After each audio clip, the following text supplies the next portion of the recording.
No way would I live with Emily. What? At my son Greg's wedding, his bride Jessica burst out laughing and pointed at me.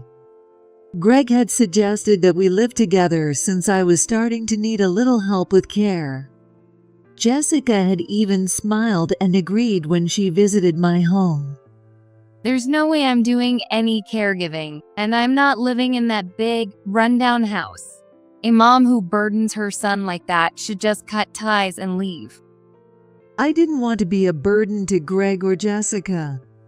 I should have hidden how bad my health was from my son.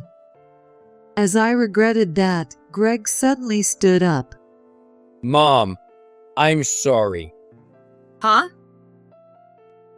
The new house you bought us as a wedding gift. You know, the $2 million apartment, we actually don't need it anymore. The moment Jessica heard that, she shrieked. What? A $2 million home? What is that supposed to mean, Emily? My name is Emily. 5 years ago, I lost my husband, David, to illness, and now I live alone in a small town. I was devastated after losing David, who had been my partner for so many years. I wonder if he's worried about me. Maybe that's why Greg, my only son, calls me once a week to check on me. Greg works for a big company in New York. I once had the chance to talk to his boss, who said, "Greg is really exceptional, and I couldn't have been prouder." But being that exceptional must mean his workload is no joke, I imagined. So I tried to reassure him by saying, "I'm okay, don't worry about me." But Greg would always respond, I'm just worried about you. It made me so happy that he turned out to be such a caring and thoughtful son. Then, one day, the phone rang. Hello? Mom, Hi, Greg. how are you feeling? It's been getting chilly lately.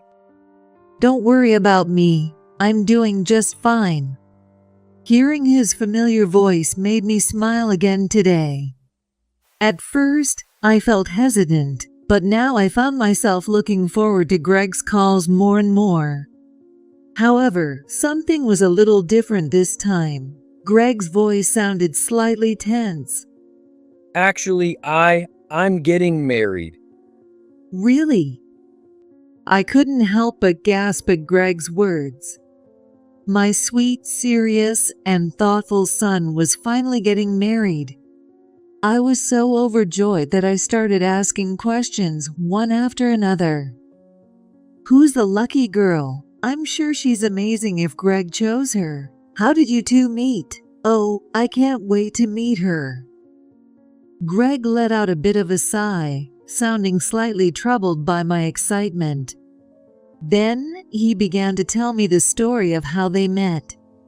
Greg's fiancée was a woman named Jessica. About 5 months ago, Greg had attended a mixer with some women from another company that was in the same building. That's where he met Jessica. Jessica seemed to be a strong-willed woman who had pursued Greg with enthusiasm, and after 3 months of dating, they became a couple. But What's wrong? Greg paused for a moment before continuing. she's kind of a bit pushy, you know? I mean, after only 3 months of dating, Jessica proposed to me. I told her it was too soon, but she insisted. He trailed off. I felt a little uneasy hearing that, but soon after, I heard him laugh from the other end of the line. It's fine. I love her too. Although I still felt a bit concerned, I brushed it off. I'm coming home next long weekend with Jessica. Got it. Looking forward to it. Talk to you later. After hanging up, I let out a sigh. I was happy that Greg would be bringing Jessica to visit. But I was also worried about how I would explain my situation. Due to my age, I now needed some mild caregiving. For now, I had a helper come by occasionally, but I wasn't sure how Jessica would feel about that. It was a bit of a concern. What will be, will be. I told myself, writing the date of their visit on the calendar. Then, the long weekend arrived. I had prepared lunch for Greg and Jessica. I just wanted to see them smile. That was all I cared about. At that moment, the doorbell rang. I rushed to the door, and Greg, whom I hadn't seen in a while, and a woman with a sweet perfume were there. Hey, Mom, long time no see. Oh, this is Jessica, my fiancée.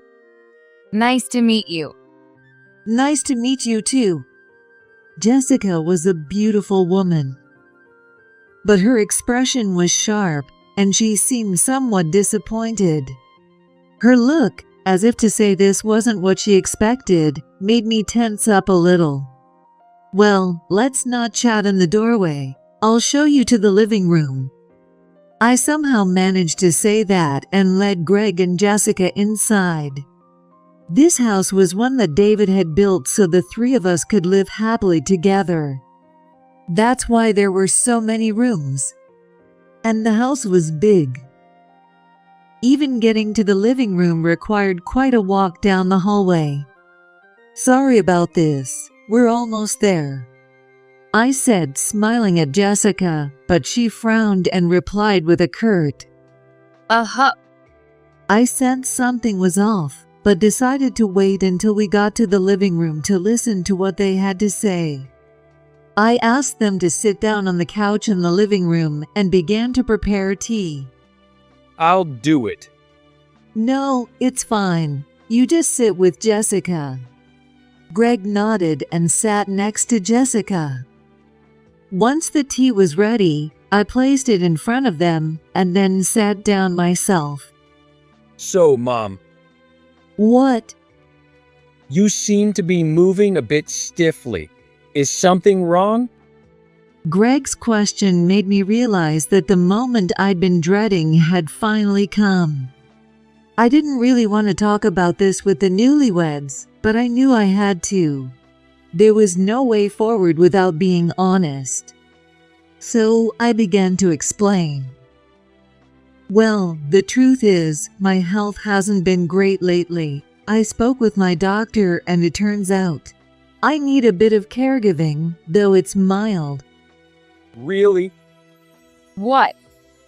Their shock was understandable. I took a sip of tea to calm myself. Recently, a helper has been coming to assist me. Greg's voice trembled as he asked. Why didn't you tell me sooner? Hearing his reaction, I started to regret keeping it to myself. I didn't want you to worry. You have your own life to live. Maybe, but if you're struggling.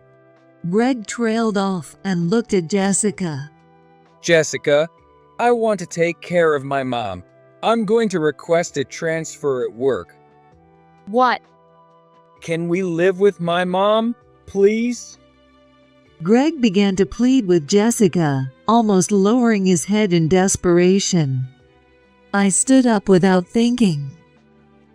Greg, you don't need to live with me. You and Jessica should enjoy your life together. It wouldn't be fair for me to intrude on their newlywed life. I tried my best to stop Greg. Jessica must feel awkward about this too, right? Mom, you raised me, and I owe you so much. You're a very important part of my life. Greg. Jessica, who had been stunned, suddenly smiled. It's okay. Greg's right. It's probably tough to live alone, so I agree with living together. Jessica, thank you so much. Greg was crying tears of gratitude, and Jessica gazed at him warmly. I couldn't help but tear up too. The strange feeling I had earlier must have just been my imagination. I was moved by how lucky we were to have Jessica in our family. From then on, the atmosphere lightened, and we enjoyed the rest of the visit. Jessica even brought a lovely gift, and we spent the afternoon together in harmony. As for the wedding date, we're planning it for the month after next. That sounds good. Where's the ceremony going to be? We've booked the Hilton Hotel. Jessica really wanted it there. It's been my dream to have a wedding at that hotel. Greg looked at her with such tenderness, and all the doubts I had earlier disappeared. These two will be fine. And since they'll be living with me, I'll need to do what I can to help. But I kept a certain secret from Jessica as I watched them happily discuss their wedding plans. Jessica, congratulations. Oh, thank you. Time flew by, and before I knew it, it was their wedding day. Jessica, in her pure white dress, looked absolutely stunning, and Greg's face was beaming with happiness as he walked beside her. After the ceremony at the chapel, we moved to the reception hall for the celebration. The reception was going smoothly, or so I thought. But after the cake cutting, Jessica grabbed the microphone and looked directly at me, seated at the groom's family table. Then, I'm not living with Emily. What? Jessica practically shouted the words, glaring at me with full force. It wasn't just me who was shocked. Greg stared at her in disbelief as well. Jessica seemed oblivious to the tension she'd caused, continuing on, despite the awkward silence around her. There's no way I'm doing any caregiving and living in that rundown house. No thank you. If Greg's mom is going to be a burden. After she finished, Jessica let out a high-pitched laugh, like something straight out of a nightmare. I furrowed my brow. I couldn't stay silent after such an outburst, especially on a day that was supposed to be a joyful occasion for my son. And I certainly couldn't forgive her for ruining his big day. With anger quietly bubbling up inside, I sighed. Oh, is that so? Jessica huffed, as if daring me to challenge her. She looked as if she were saying, "Did I say something wrong?" Greg, sitting next to her, was looking at her with a mixture of disbelief and disappointment. He sighed, much like I had. So that's how you really think? And what if it is? I don't want to take care of some old woman living off her pension. And don't tell me Greg doesn't secretly feel the same. Who would willingly do that, right? I married you because I thought you were a rich and successful man. And now this. I'm the one who's shocked. Jessica was practically spitting with rage as she ranted, while Greg frowned and glanced at me. Then he turned back to Jessica. There's something I didn't tell you yet, Jessica. We were planning to move into a luxury high-rise at the same time as the move-in with my mom. I wanted it to be a surprise, so I kept it quiet. What? Jessica was stunned, her mouth opening and closing like a fish. She looked between me and Greg, speechless. Mom, what do you say? Shall we live in the $2 million apartment with just Mom and me? Yes, let's do that. If she's that against it, we might as well. Yes. The secret I had been keeping was the $2 million luxury apartment. Greg and I had planned to surprise Jessica with it, but we never imagined things would turn out like this. Jessica was still holding the microphone, muttering softly. No, this can't be. I added, with a hint of regret in my voice. Jessica, my late husband left me a significant inheritance. We were planning to move next week. But as I said, if you're that opposed, there's nothing we can do. Jessica began to tremble. She turned to Greg, grabbing his shoulders and shaking him. No, this is a lie. I thought you were living in that old house because you had no money. I've been tricked. Why didn't you tell me something this important? Jessica's shrill cries echoed through the room, no longer the beautiful bride she had been earlier. That was all a lie. I really do want to live with Emily, she said desperately, still clutching the microphone, but everyone saw through her deception. Greg took the microphone from her hands and bowed deeply to the guests. Thank you all for coming today to celebrate with us. I'm deeply sorry for wasting your precious time with such a spectacle. We will be refunding all the gifts, and the wedding is hereby canceled. I truly apologize. The guests nodded in understanding, one by one leaving their seats. Meanwhile, Jessica, having realized the gravity of the situation, was pale as a sheet, trembling and shouting, Wait, this can't be real. It's a lie. Not long after that disastrous wedding, it was discovered that Jessica had been unfaithful. The man Jessica had been involved with was a failing host named Mark, and it turned out that most of the money Greg had been giving Jessica for living expenses had been given to him.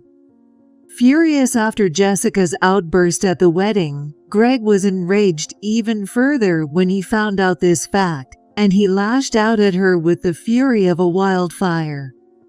To make matters worse, Mark had already quit his hosting jobs and even completed the moving process to follow Jessica. Of course, Greg sued Mark for damages and also demanded a lump sum of alimony from Jessica. On top of that, Jessica was billed for the wedding costs and all the money she gave Mark, leaving her looking beyond pale. At first, both Jessica and Mark tried to negotiate for reduced payments, but after some stern warnings from Greg's lawyer, they gave up.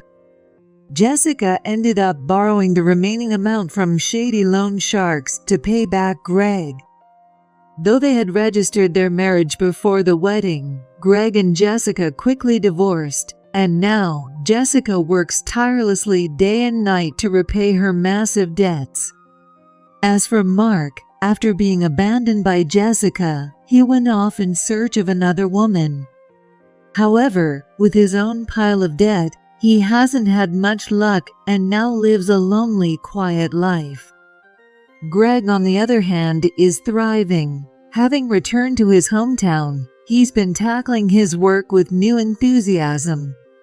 Meanwhile, I continue to live a fulfilling life, occasionally receiving visits from my caregiver. Every day, I happily send Greg off to work from the luxurious apartment I bought with the inheritance David left me. I'm truly happy now.